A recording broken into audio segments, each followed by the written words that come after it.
Hi, I am Hollywood Dan Rubin of the Motley Fool, and I am here in some sort of a mysterious black netherworld where I will be interviewing the mysterious analyst who goes by the name the Prophet of Prophets. Prophet, how are you doing this morning? Good to see you, Dan. Good to see you. All right, let's get right into it. You made a 27-second stock pitch video for the Motley Fool, which offered a stinging, a brutal rebuke of Sirius satellite radio. Let that be a lesson to him. I'm sure it is. Now, last week, XM Satellite was in the news with this Opie and Anthony scandal where they suspended the two shock jocks for being shocking. Now, I'm curious, do you feel the same way? Are you as bearish about XM Satellite Radio? Well, do they have profits? They do not. As a matter of fact, I believe they lost over $700 million last year alone.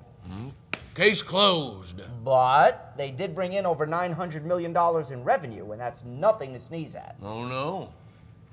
Achoo. I see. But you have to admit, if they can reduce their costs without losing subscribers, they can become profitable. Yes, and if the Queen had you-know-what, she'd be you-know-who. Mustache and a cane should be Charlie Chaplin?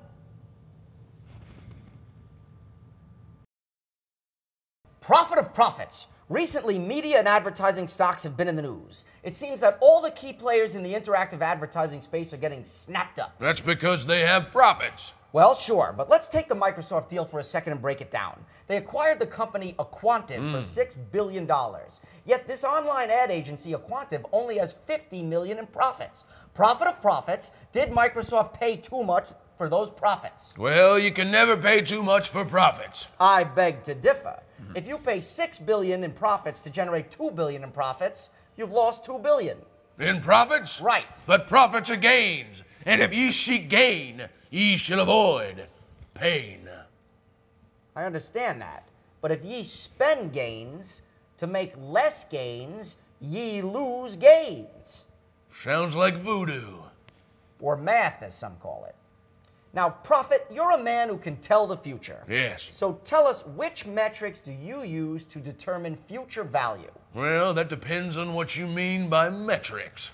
I mean, a mathematical formula that results in a useful measurement. You have to be very careful with mathematics. They're very detailed.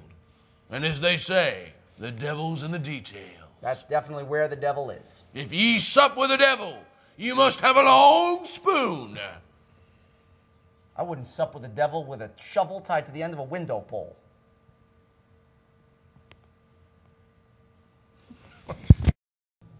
Okay, Prophet of Profits, take us into your mind, if you would, and help us understand what goes through your mind when you buy a stock, and be specific, please. I use the PE. That's important. Okay, explain what that is to our viewers. That's prayer for earnings.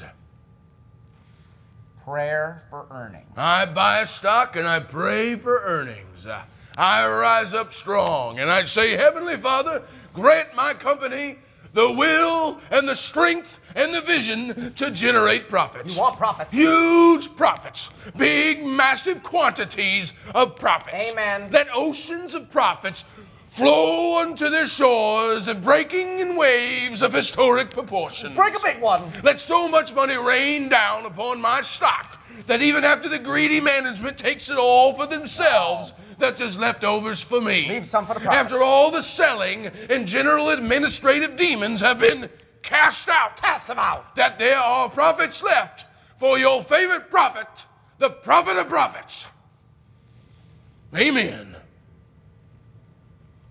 Finance major in college. Art history. Prophet, great seeing you today. Pleasure. Thanks for coming.